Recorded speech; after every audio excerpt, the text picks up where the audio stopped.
Fala pessoal, tudo bem? Hoje nós vamos falar sobre hidrologia.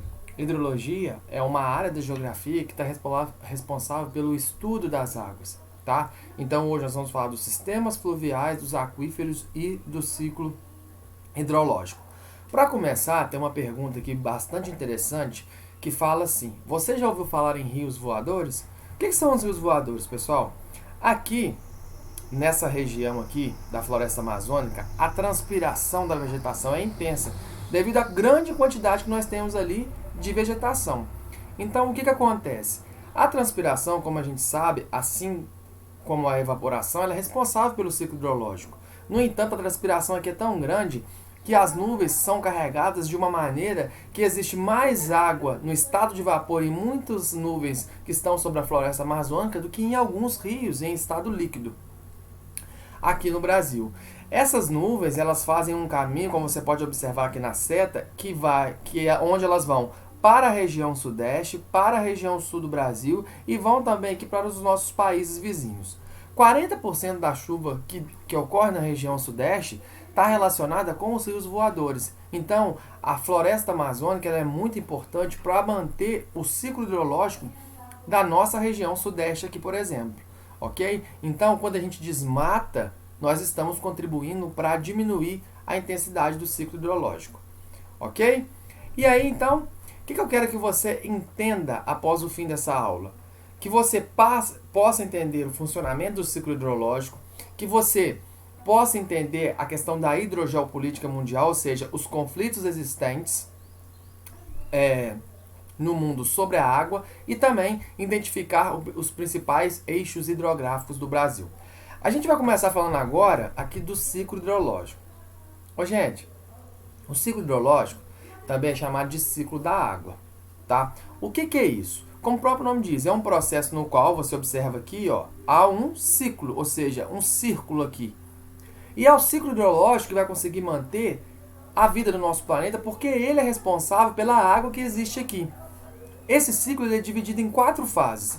A primeira fase é a evaporação e evapotranspiração. A evaporação, como você pode observar aqui, é a passagem da água do estado de vapor do estado líquido para o estado de vapor, para o estado gasoso. E a evapotranspiração, que também faz parte dessa primeira fase, é a transpiração da vegetação, ou seja, a vegetação começa a transpirar, a água está também em estado líquido e aí ocorre a evaporação, ou seja, a passagem dessa água da vegetação do estado líquido para o estado gasoso. A gente fala evapotranspiração porque é uma água que não está vindo de um rio, e sim da transpiração da vegetação, tá? É muito comum também falar apenas transpiração, é a mesma coisa. Então a primeira fase é essa, evaporação e evapotranspiração. Quando a água em estado gasoso, oriundo da evapotranspiração e da evaporação, chega na atmosfera, ocorre um processo chamado condensação. Chega nas partes mais elevadas da atmosfera. O que seria isso? A condensação é a passagem da água do estado de gasoso para o estado líquido. Aí ocorre a formação das nuvens carregadas.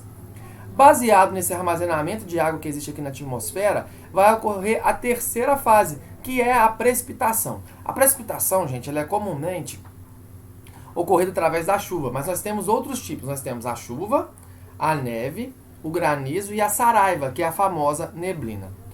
Quando ocorre a precipitação, nós vamos para a quarta e última fase, que naturalmente ocorre a infiltração da água que abastece o lençol freático e os aquíferos. Quando o solo está impermeabilizado, nós não promovemos a infiltração da água. Então, o que vai acontecer? O escoamento superficial.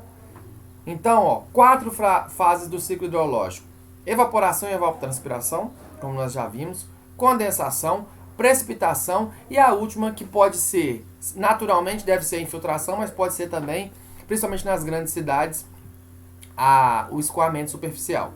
É importante que você entenda que a transpiração é muito importante da vegetação. Se nós desmatamos, nós interferimos no ciclo hidrológico, reduzindo a quantidade de chuva que chega aqui.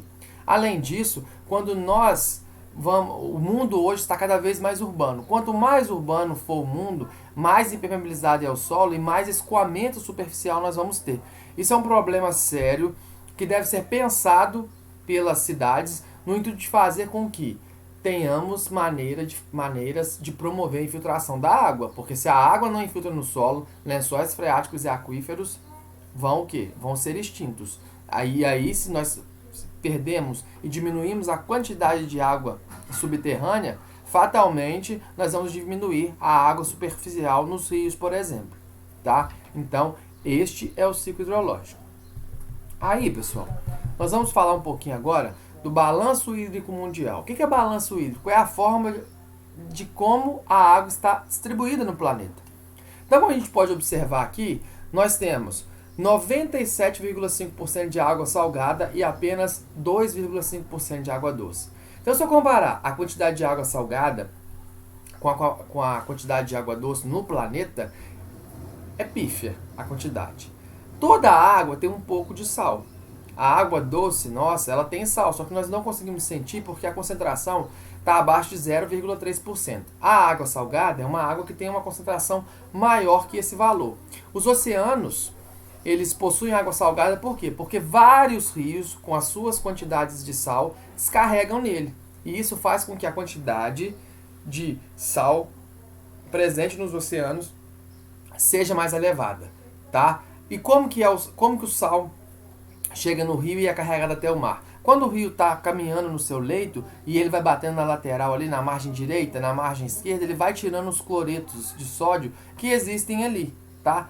E aí o rio fica salgado, não numa quantidade, fica salgado não, tem sal em sua água, mas não numa quantidade acima de 0,3%, por isso nós não sentimos esse sal. No entanto, vários rios descarregando no oceano promove a água salgada deles. Além disso, as ondas dos oceanos, dos mares, quando batem nas rochas, nos paredões, retira o sal dali também e faz com que ele venha para si. Tá? Então, muita água salgada, pouca água doce. Aí nós temos outros problemas.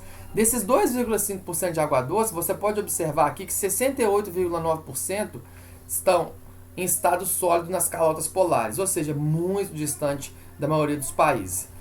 Apenas 31,1% de água doce é líquida. E aí nós temos um problema ainda mais sério. Desse 31,1% de água doce líquida, 96% está de difícil acesso. Por quê? Porque é uma água subterrânea. E apenas 4% é uma água superficial, onde nós temos os rios, os lagos e as lagoas. Tá? Então nós temos muita água salgada, pouca água doce. E da pouca água doce nós temos a maioria congelada nas geleiras, apenas 31,1% da água doce está no estado líquido e desse estado líquido 96% está de difícil acesso, é água subterrânea, apenas 4% é água superficial. O Brasil é um país beneficiado, o Brasil tem hoje 14% de toda a água doce do planeta. Isso é interessante. Na verdade, gente, esses 2,5% de água doce é muita água. Se eu fosse distribuir por cada habitante do planeta, nós teríamos água para todo mundo. No entanto, existe uma concentração de água no planeta. Há uma má distribuição. Como eu já falei para vocês, nós temos países com muita água, Brasil, Rússia, Estados Unidos, e regiões extremamente áridas, como o norte da África e principalmente o Oriente Médio. Ok? Então vamos lá. Quando a gente fala de hidrogeopolítica, nós estamos falando de quê? Nós estamos falando da capacidade de determinados atores, estados, quando eu falo estado, estou falando de país, em articular para ter acesso à água. Tá? Nós temos vários problemas no mundo relacionado a essa questão política da água. A água, gente, é um dos elementos naturais que mais promove a geração de conflitos. Dois são muito importantes nessa aula, a gente só vai citá-los, tá? Nós temos uma disputa entre a Síria e Israel pelas colinas de Golã, que é uma região ali do Oriente Médio. Por que eles estão disputando? Porque eles querem ter o controle da nascente do Rio Jordão, que é um dos rios perenes que passa numa área extremamente seca. Quem controla a nascente de um rio, controla o rio como um todo. Então, por isso, nós temos uma disputa. Isso é um problema de hidrogeopolítica. Além disso, existem vários conflitos ali na África, tá? Por conta do rio Nilo. E países que estão envolvidos pelo uso da água do rio Nilo nesses conflitos são Sudão, Etiópia e Egito. Na escala nacional, ou seja, aqui no Brasil, nós temos uma questão de hidrogeopolítica relacionada à transposição do Rio São Francisco, tá? Por que é uma questão hidrogeopolítica? Porque demonstra aí uma divergência de interesses, tá? Algumas atividades econômicas de localidades banhadas pelo rio, como a irrigação e a produção hidrelétrica, podem ser prejudicadas pela transferência de água para outras regiões. Qual que é a ideia da transposição do Rio São Francisco? É fazer canais artificiais, leitos artificiais, onde nós vamos desviar a água do Rio São Francisco, jogar nesses leitos artificiais para que eles possam alimentar os rios intermitentes que existem na região.